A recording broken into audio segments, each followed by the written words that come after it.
Okay, in the video today, we're going to explain to you some of the updates in the GOAT performance drill.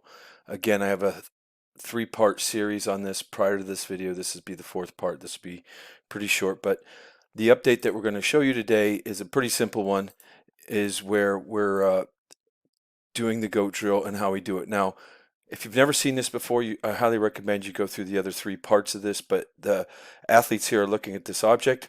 While they're doing math, a coach is yelling at, or they are yelling, yelling numbers. They start at 101, subtract 3. And we will run through this drill, and then I'll take you back to understand what's really going on.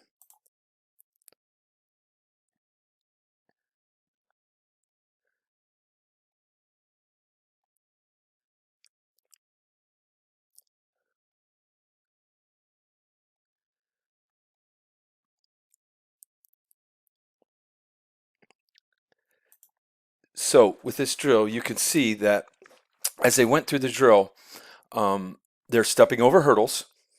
They're doing math in their heads. They're trying to watch this object as much as they can, running around. One of the biggest updates was that I put two people in the drill, so they're chasing each other. You don't want them to get too far apart because you can run into an instance where they're circling and then they can cross paths. But that is another factor, that you're being chased or you're chasing somebody through these drills where their feet can slip on the floor, which I've covered why those are on there in the previous drills. And then you obviously have your staff in there. Or I have my staff, but what I would do is I would put other athletes waiting in line, just lined up over here, so that then to the right or the left, and then they would jump in here as two new people jumped in the drill. So when these two would finish, a person standing in this drill, in this circle, in that circle, would jump up and get ready to do the drill, and everyone would load up this from this line over here so that you can rapid fire these athletes through this drill. It's highly effective, and I've talked about this drill being literally one of the best brain warm-up drills for skill development. It improves athleticism better than anything I've ever seen. Now, there's a lot of things that can do this, but this is by far the best. Coordination improvements. It's a brain drill for motor skills. You're connecting the right and left hemisphericities. You're doing some amazing things. Athletes that are doing things they hadn't done before, and just being able to reporting to me on just on the field of performance, they are picking things up and developing things. Now, the biggest thing for the GOAT drill part 4 is improved variables is partner chasing. You're still tracking an object, moving your hands around your body with a tennis ball. You have the neural perplexity going on, doing the math. They're subtracting math from 100 or 101 or 102. You have team members blocking vision, which is actually frustrating, which is another thing that kind of facilitates the neurotransmitter release, such as epinephrine, dopamine, and acetylcholine. And you can run more kids through this drill faster. So let me go back. And again, there is so much information on this drill and what's going on, and it'll be in my next book, Triphasic 2.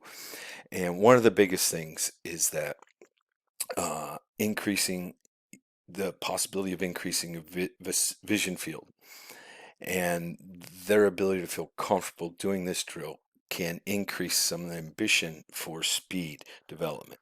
So let's just recircle through this drill, and I'll pause it as we go, and things that makes this drill pretty amazing. Again, notice the hands going around the waist with a tennis ball. They're both watching this object right here. Notice the foot position on the inside of this athlete here, with the ankle in that crazy position, about to step over the hurdle. The athleticism that happens in this drill is pretty amazing. And there's ways to tone this down even for young kids where you're just doing a figure 8. And that was done by Dr. Sambeck. She has some amazing information on this drill, and that's originally where I cited it from and got it from. But ultimately, they use this for a lot of children, and it does some amazing things. I just put the drill on hyper mode for athletes. and we'll start going here. So another thing is you can see how they're changing direction. This first athlete here takes a couple extra steps where, let me jump back, the second athlete coming through, he kind of one steps the drill and turns and catches the first person for a little bit. Um, and I actually switched to doing 2 repetitions while the athletes are, this is kind of their rest period when we warm up. So we've warmed up, they've run 1 sprint, they come over and do this goat drill. So you can see as they're going through, but you can see some of the, right there, this athlete just slid sideways. Folks, if you want to talk about balance, there is no better way to have balance than a drill like this, where this athlete planted, the brain felt the slip, readjusted everything in hundreds of seconds through his midsection, core, neck, ankles to avoid from falling on his face. So let me back up. You can see the slip right here. There it was. You can see how the athlete gathered himself and is regathering, but you can see some of the shin angles on this drill. Not that shin angle is important, especially in fast people, but you can't coach it. It's a combination of your hip and knee and foot action. So you can see how he's stepping over, going to get frustrated by somebody putting hands in their face, and you can see how the drill finishes. So again, that is one of the this is one of the most athletic drills I've ever dealt with in athletics.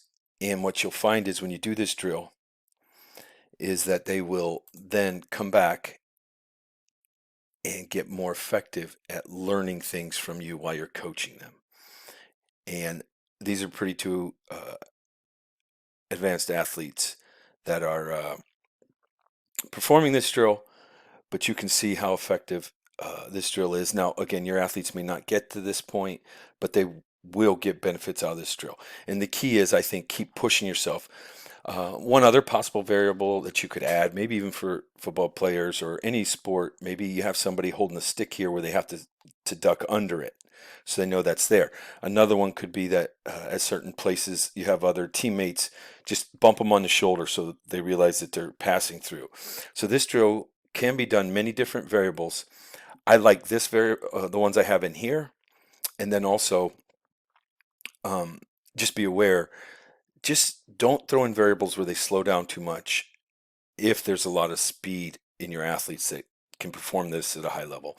The other possibility is you could put up a big screen TV, have a number moving around, and it changes, and you subtract 1 or 2. I know there's people that have worked on that and have done that. So again, this is a GOAT performance drill. I always say this, hopefully it's my last drill on this, but this is a extremely valuable drill for coaches.